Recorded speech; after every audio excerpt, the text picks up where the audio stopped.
Hey, welcome back to the Disney Plus Everyday Challenge, and today we have Star Wars Resistance. This is the most recent animated series from Lucasfilm, and it's also handled by Dave Filoni, among others, who has also basically handled pretty much all of Lucasfilm's animation Star Wars division, with Clone Wars and Rebels, and now Resistance. This is the first season. They only have one season on Disney Plus. The second season uh, is just finishing tonight. That's okay. You have to understand, when I do these things, you notice how awkward and unpolished this is. It's me literally just going off the top of my head, if you can't tell. And when I choose these things the night before, you know how at the end of this video I'll choose tomorrow's episode. The reason why I don't edit or cut these things is because I want this to be real and that it's completely random, that I'm not just, oh, I don't like that one, let me try it again and edit till I find something I like. I want something that I want it to be real, okay? I want it to be whatever it is, and I'll watch it, just like I promised in the description. And when I realized this, I just realized it a little while ago while I was watching the episodes, that yes, the entire Resistance series ends tonight, which is just weird that it actually dovetailed like this. It's not intentional. It's so freaking crazy.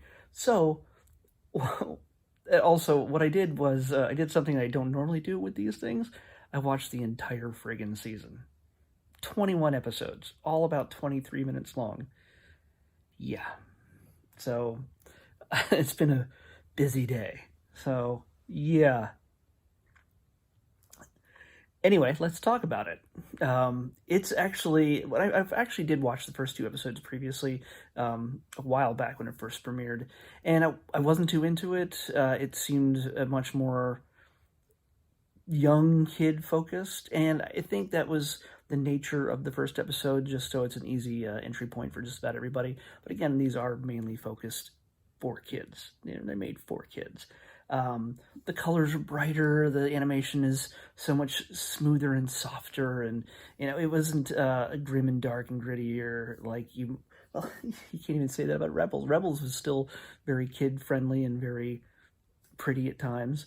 But it got darker as it went along. Same thing with Clone Wars, and same thing with Resistance.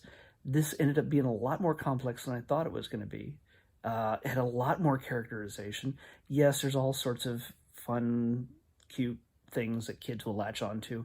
They're going to want to be Kaz. I mean, Kaz is our entry point character here. It's a brand new character. He's basically just came from a rich family, but he joined the Navy because he wanted to serve the Republic, and he was drawn into the Resistance by none other than Poe Dameron. So one of the cool things about this series also, by the way, is that Oscar Isaac voices Poe Dameron in every one of the episodes he appears in. He doesn't appear in all of them, but he does recur throughout the season. Gwendolyn Christie plays Captain Phasma, who also recurs throughout the season.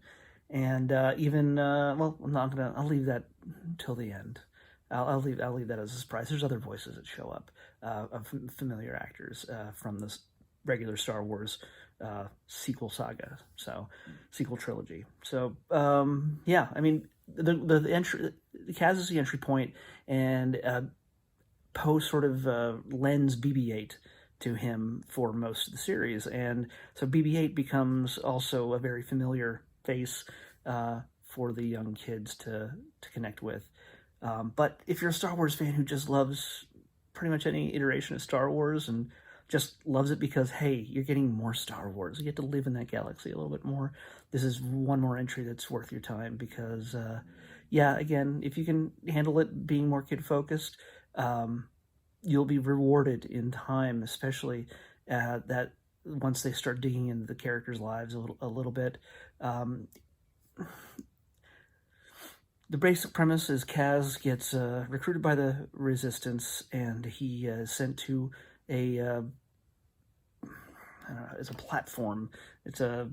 There's a I can't remember what it is. It's sort of just like an outpost on a water-like planet. So it's in the middle of an ocean, and it's this platform that a bunch of racers, flyers, they compete against each other. He makes a mistake of saying that he's the greatest pilot in all the galaxy, and somebody takes him a little bit too seriously, and he ends up in the middle of a race that he is bound to die in.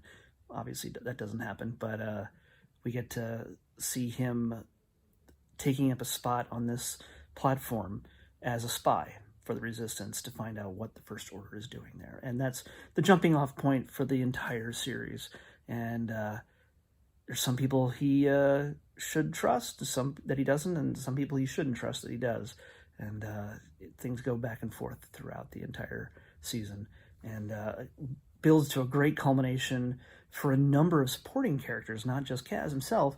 A number of supporting characters get pulled different directions, and it's kind of something they haven't really done before. I mean, yes, there's always that good and evil battle, but this is the only show that "May the Force be with you," I think, is said once.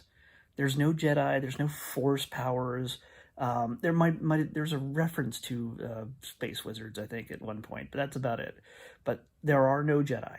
This is long past that. There's no Luke Skywalker to pull anybody's fat out of the fire. But this is a great... if you're wondering, this takes place just before The Force Awakens. This builds up to literally... I'm going to spoil this part for you. It crosses over with The Force Awakens.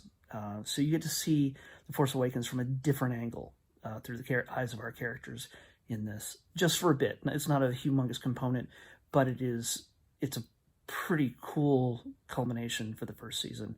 And yeah, it opens up a new avenue for our characters in season 2, which is the end of the series. If you've already watched the series, you know that you've been waiting for the series finale tonight. It's just too weird for me. I mean, this is not the first time it's happened. I mean, I had Star Wars stuff show up on the day that Rise of Skywalker came out. I had Christmas stuff show up right around Christmas. This is completely random, but the Force is with me, apparently. And, yeah. So I'm going to say that I was not expecting much out of the series. I expected it to be kind of a dumbed-down Star Wars thing for the kiddies. But it's fun. It's exciting. You start rooting for the characters once you get to know them. And, yeah, if you're a completist, yeah, it might be a little bit of a struggle at first to get through maybe the first few episodes, but they're worth it because they build on the characters. And there's some great characters voiced by voices you'll know. Bobby Moynihan from Saturday Night Live does one or two voices here and there. Jim Rash, which you would probably know from Community, and also Mike Tyson's Mystery Team. He does a voice on here. Donald Faison from Scrubs. He has a recurring role as a Rhodian. No, he's not in there. He has a Rhodian racer. So, yeah, Rhodian racer. But he's a awesome pilot. I knew that was going to happen. Anyway, yeah. So this is pretty freaking fun. Check it out if you haven't watched it, especially if you're a Star Wars fan.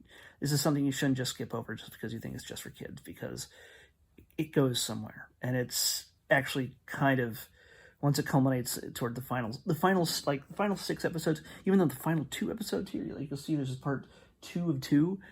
That's not really right, because it's almost like the last 6 episodes run straight into each other. And I mean, a lot of the other episodes are single one-off stories that have a thread that builds through them, but a main story is self-contained in the episodes.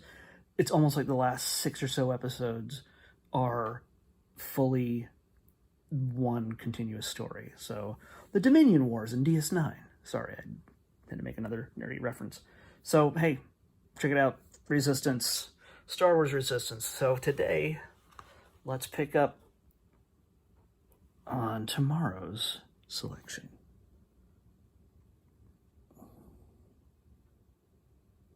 402. 402.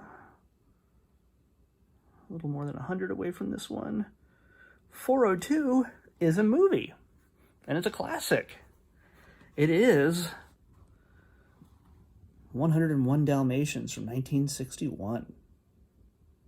101 Dalmatians.